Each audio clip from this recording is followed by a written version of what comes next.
Good morning students, how are you all?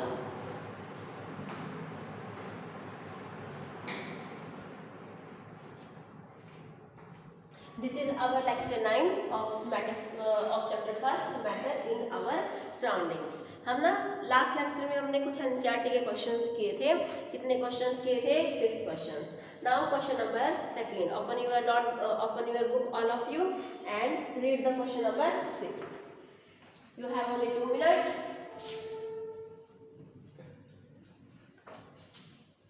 हाँ जी, हो गई सभी की notebook book open? Very good. Yes, read the question number 6. Give 2 reasons to justify water at room temperature is a liquid.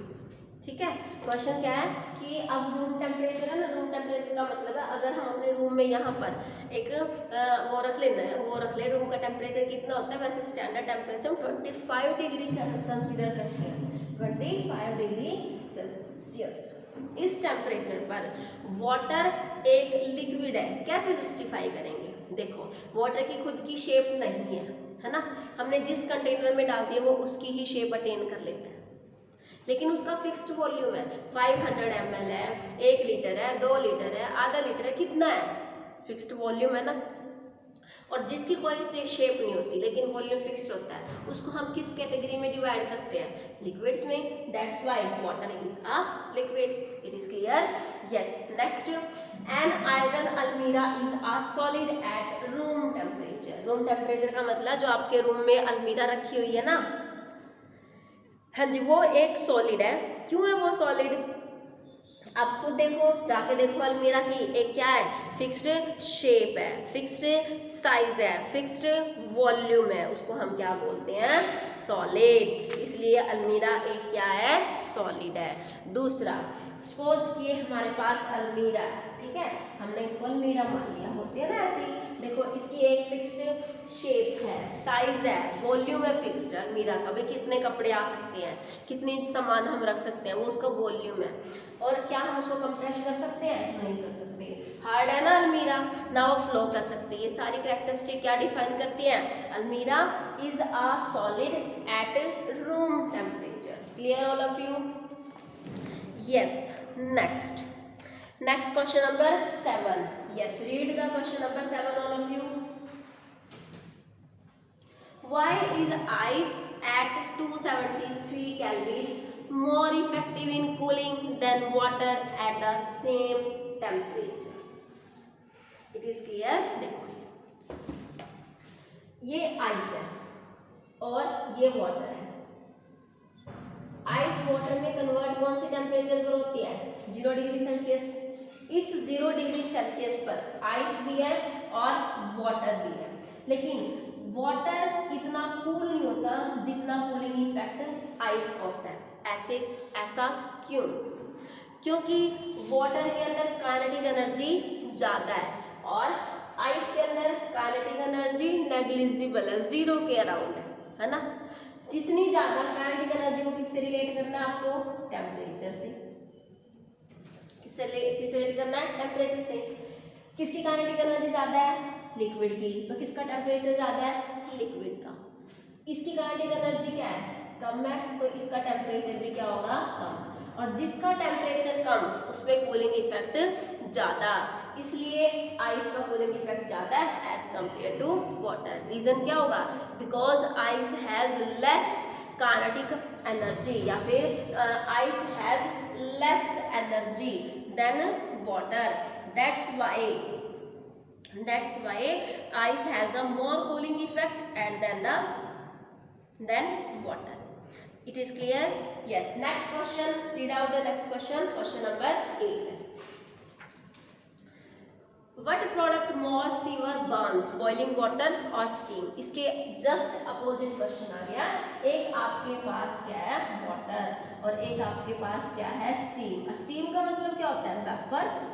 Vapours का मतलब क्या है? Gas. हम इन तीनों को हम इस तरह से लिख सकते हैं. स्टीम भी बोल सकते हैं, वेपर्स भी बोल सकते हैं, गैस भी बोल सकते हैं. ठीक है, तो क्वेश्चन क्या है कि एक आपके पास वाटर है, वाटर स्टीम में, वेपर में, गैस में कब चेंज होगा? At 100 degree Celsius. इस 100 डिग्री सेल्सियस पे वाटर भी है लिक्विड स्टेट में और उसकी स्टीम भी बनी हुई है। तो क्वेश्चन क्या है, दोनों में से ज्यादा हीटिंग इफेक्ट किसका है? मोर हीटिंग इफेक्ट कौन सी स्टेट में है, लिक्विड वाटर में या स्टीम में? वो लिक्विड की ही है। अब आप बताओ दोनों को किससे रेट करेंगे? काइनेटिक एनर्जी से। कौन मूव कर सकता है? स्टीम। तो स्टीम की काइनेटिक एनर्जी क्या है? मैक्सिमम। और वाटर की काइनेटिक एनर्जी क्या है? कम। जितनी ज्यादा काइनेटिक एनर्जी उतना टेम्परेचर। इसके लिए टेम्परेचर कम, इसके लिए टेम्परेचर ज्यादा, और जितना ज्यादा टेम्परेचर उतना ज्यादा heating effect. That's why steam has more heating effect than boiling water. It is clear all of you? Question क्या है कि why steam has more heating effect? Because क्या reason, आंसर क्या होगा? Because steam has less energy. Sorry, steam has more energy than boiling water. That's why steam has more heating effect as compared to boiling water. Next question, ये देखो question number 9 है, ये हमने बहुत बार कर रखा है, ये आप खुद से करोगे, ठीक है? एनसीईआरटी एक्सरसाइज आप कल इसे के जो क्वेश्चन है, जो डाउट्स हैं, ठीक है, वो आप डाउट क्लास में डिस्कस कर लेंगे हम, ठीक है? अब हम करते हैं our next topic, that is evaporation. What is our next topic? Evaporation. अभी तक हमने क्या किया था? वेपराइजेशन। अब हम क्या करेंगे? Evaporation. Yes, our next topic is evaporation.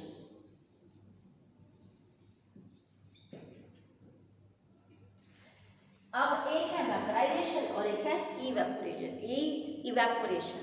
मुझे बताओ दोनों में क्या डिफरेंस है? आप एक बार अपनी जो वो है ना वेपराइजेशन की डेफिनेशन, उसको एक बार रिकॉल करो, बताओ मेरे को वो क्या है डेफिनेशन?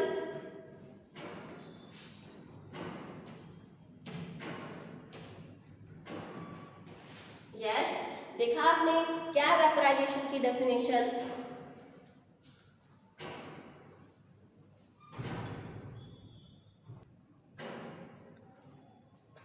वेपराइजेशन की डेफिनेशन क्या है? The process in which liquid state converts into its vapour at its boiling point, है ना? अब देखो evaporation, the process in which liquid state converts into its vapor or gaseous state below, क्या मतलब है? below its boiling point, below its boiling point, उसको हम क्या बोलेंगे? इवैपोरेशन। अब ये देखो क्या किया हमने, क्या कर दिया? गैस चलाई, गैस चला के उस पर क्या रख दिया? लिक्विड, दैट इज वाटर, और उसको बॉईल करना स्टार्ट कर दिया। वो बॉईल हो रहा है, लिक्विड से किस फॉर्म में चेंज हो गया? वेपर्स में, ठीक है? अब हम क्या कर देते हैं, हमने बोतल उठाई और फ्लोर पे पानी गिरा दिया ना पानी, क्या वो बॉईल हो रहा है? नहीं हो रहा, लेकिन वो भी धीरे धीरे उसके भी क्या बन जाएंगे? वेपर्स। उस प्रोसेस को क्या बोलते हैं? इवैपोरेशन। अगर किसी लिक्विड के वेपर्स बनते हैं उसके बॉइलिंग टेम्परेचर से नीचे, बिलो, जब तक वो बॉइलिंग टेम्परेचर नहीं आता उससे नीचे अगर उसके वेपर्स बन जाते हैं तो हम उस प्रोसेस को क्या बोलते हैं? Evaporation. It is clear? Water का अपने आप, लिक्विड का अपने आप वेपर में कन्वर्ट होने के प्रोसेस को क्या बोलते हैं? Evaporation. It is clear all of you? Very good. Next topic is our factors. Factors affecting evaporation. First factor is, कौन कौन से फैक्टर इवैपोरेशन को अफेक्ट करेंगे? फर्स्ट फैक्टर इज क्या है? एरिया। क्या है? एरिया, ठीक है? एरिया का मतलब क्या है? देखो, एक हमने टब भर के रख दिया पानी का और एक गिलास में पानी रखा हुआ है, दोनों में से आप मुझे बताओ वाटर वेपर्स में कन्वर्ट किस में इजीली हो सकता है, टब में या गिलास में? सोच के बताओ। वेरी गुड, किस में होगा? टब में। ऐसा क्यों है? टब में क्यों होगा? क्योंकि टब का एरिया ज़्यादा है। ये देखो, टब का एरिया कितना है, ठीक है, और गिलास का एरिया कितना है? सिर्फ इतना है। अब तो देखो, इतने इस एरिया में से वाटर के मॉलिक्यूल्स किस में कन्वर्ट होंगे? वेपर्स में। और यहाँ सिर्फ इतने से एरिया में से क्या बनेंगे? वाटर के वेपर्स। किसमें ज़्यादा बनेंगे? यहाँ से एक टाइम में इतने सारे मॉलिक्यूल्स किस में कन्वर्ट हो सकते हैं? वेपर्स में। यहाँ सिर्फ इतने से मॉलिक्यूल्स किस में कन्वर्ट होंगे? वेपर्स में। तो किस में इवेपोरेशन ज़्यादा है? जहाँ पर सरफेस एरिया ज़्यादा है। तो हम कैसे डिफाइन करेंगे इस फैक्टर को? जितना ज़्यादा सरफेस एरिया उतना ज़्यादा evaporation. More is the surface area, ये आपने सभी ने नोट कर रखा ना पहले, more will be evaporation. Here it is. Very good. Next factor is temperature. Next factor is temperature. अब बताओ जरा टेम्परेचर कैसे अफेक्ट करेगा इवेपोरेशन को? एक हम क्या करते हैं सर्दियों में, हमने क्या कर दिया? पोछा लगा दिया। लगाते हो ना आप सभी घर में पोछा, देखा होगा। आप नहीं लगाते, घर में कोई तो लगाता है ना, देखा होगा। ये आपकी डेली लाइफ का एग्जाम्पल है। जब हम घर में पोछा लगाते हैं, हाँ जी, जब हम घर में पोछा लगाते हैं तो आपने देखा होगा हम सर्दी में पोछा लगाते हैं और एक बार गर्मियों में लगा के देखते हैं, ठीक है। गर्मियों में जल्दी पोछा सूखता है या सर्दियों में सूखता है? वेरी गुड, किसमें सूखता है? गर्मियों में। ऐसा क्यों? गर्मियों में तो लगाते ही सूख जाता है ना, क्योंकि गर्मियों में टेम्परेचर ज़्यादा है। समर सीजन में टेम्परेचर ज़्यादा है as compare to winter season. तो टेम्परेचर कैसे अफेक्ट करेगा? जितना ज़्यादा टेम्परेचर, मोर टेम्परेचर, जितना ज़्यादा टेम्परेचर तो उतना ज़्यादा क्या होगा? More will be the evaporation. ठीक है, क्लियर है? दोनों फैक्टर, कौन कौन से फैक्टर? सरफेस एरिया, जितना ज़्यादा एरिया उतना ज़्यादा, जितना ज़्यादा एरिया उतना ज़्यादा इवेपोरेशन, जितना ज़्यादा टेम्परेचर उतना ज़्यादा भी इवेपोरेशन। नेक्स्ट थर्ड क्या है? Wind speed. Wind speed, clear? हाँ जी, वाइंड स्पीड कैसे अफेक्ट करेगी? हम पोछा लगा के फैन ऑफ कर देते हैं, दूसरे रूम में पोछा लगाया, फैन ऑन कर दिया, किसमें जल्दी सूखेगा? वेरी गुड, जिसमें हमारा क्या चल रहा है? फैन चल रहा है। क्यों जल्दी सूखेगा? क्योंकि जो एयर है, हवा है, वो उस वाटर के वेपर्स को क्या करेगी? जल्दी किसमें कन्वर्ट कर देगी? वेपर्स में। जितनी ज़्यादा हवा चलेगी उतनी जल्दी वेपर्स किसमें मिक्स होंगे? एयर में। एयर में मिक्स होंगे, इसका मतलब है वाटर किसमें कन्वर्ट हो गया? वेपर्स में। तो वाइंड स्पीड कैसे इफेक्ट करेगी? Increase the speed of wind. क्या करेंगे हम? Increase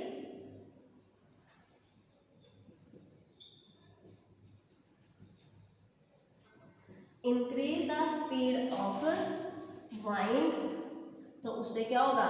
evaporation also increases. It is clear all of you? तो three factors, wind speed, surface area and temperatures. समझ में आई आपको?